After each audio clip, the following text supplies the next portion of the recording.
en fait man j'abonde un peu dans le même sens que Bouba. Pour moi son approche est plus que religieuse que sociologique. Parce que cité nga ay aaya alxuraan expliquer et cetera et cetera. Bu ñu delloo nos sociétés ci ginnaaw avant nos contacts avec la religion. boo demee ci la société Joola. Les femmes elles vont au travail, elles ne restent pas à la maison, c'est plutôt les hommes qui restent à la maison. man dëkk naa ak ay njaago. ñoom kat nu mu tudd. oui ñoom mère Diminga mère Aïssatou ñoom Solinda. ñoom Sukunda dañuy bu ñu yeewoo dañuy dem liggéey. fóot indi. ñoom mère Aïssatou yoroon na tool dexu meew dañ doon bay ceeb. di soq may waa koñ bi yëpp les hommes pendant ce temps les hommes étaient à la maison donc confiner la femme à la maison pour man idée bu dépassé la les femmes même boo demee tey dans les écoles les femmes elles sont premières ñooy jiitu donc dàq jàngu góor ñi et dans tous les domaines scientifiques littérature et cetera et cetera. Donc il faut que souvent approche yi bu ñu koy am ñu am ay approche yu gën a inclusif bu ñu amee ay approche sectaire rek dafay jaxasi société bi dafay évoluer dafay dox et cetera. Maintenant sur leur affiche du TFM moo inventé affiche bi les femmes ont bien mis code taatu nen ñoom ñoo ko def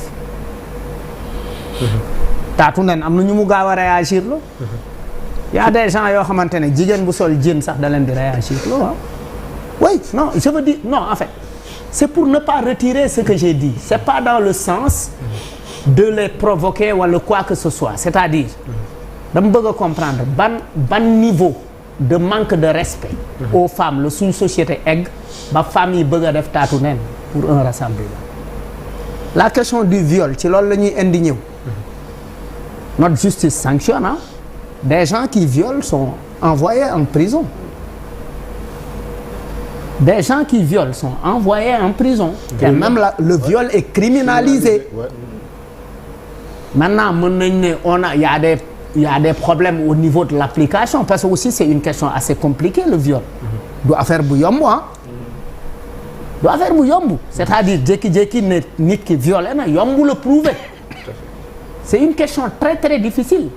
mun nga nekk ak sa gel 5 ans mu mere la le lendemain vous êtes dans une chambre elle te piège yuuxu ne daf ma doon violer après tu te retrouves dans la merde. Donc en fait il faut que ñuy mesurer suñuy manifestation c'est-à-dire ni ñu l'expression de notre colère ñu adapté ko à aussi nos réalités sociales.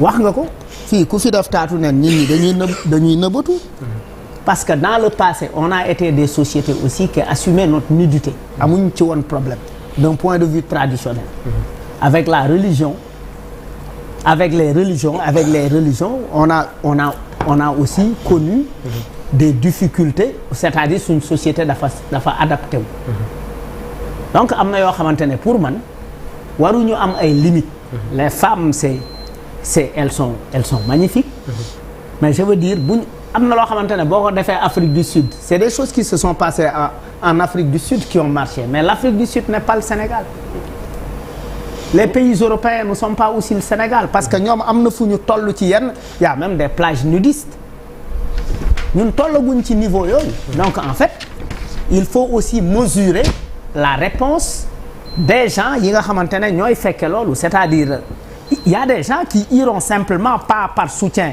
aux femmes am na ñoo xamante ne bu ñu déggee ni manifestation bi taatu nen la ça va être un spectacle pour eux et ils iront regarder temps booy. pour jouir. temps booy nga baal ma si ce que je vais dire temps booy y avait am na slip yu xewoon yu tudd 1000 trous bu ñu doon seetaan it non dëgg la non mais dëgg la bu ñu demoon temps mooy temps bi jip di door a xew jip ak slip 1000 trous 1000 trous. 1000 trous non du TikTok. mais dëgg la wax. on discute bu njëkk lan lañ doon def temps booy bi ñuy gën nekk xale dañ doon jël seetu teg ko ci suufu femme tànku femme bi di xool. Malal non mais en fait. Malal dama la bëgg a wax notre rapport. la curiosité que les hommes ont. non mais je ne le dis non en fait c'est pas quelque chose que j'invente moi j'ai grandi dans une banlieue dund naa loolu sabar jaxaay ma lanj jaxaay kumba ma lanj da doon am ci koñ yi mais il y a plus d'hommes qui regardent ce spectacle que de femmes qui n'est pas intéressé par le bécco des femmes. Alors Malal, professeur demande la parole depuis ça. Je vais lui donner la parole et je vais te laisser boire, s'il te plaît. Nanal, comme ça on a un nouveau partenaire. Mais man bu ma ci naanee dañ may sponsoriser sama spectacle bi. Malal vraiment c'est pour que tu te taises. Malal mi ngi nii xoolal kayaar la au minéral naturel.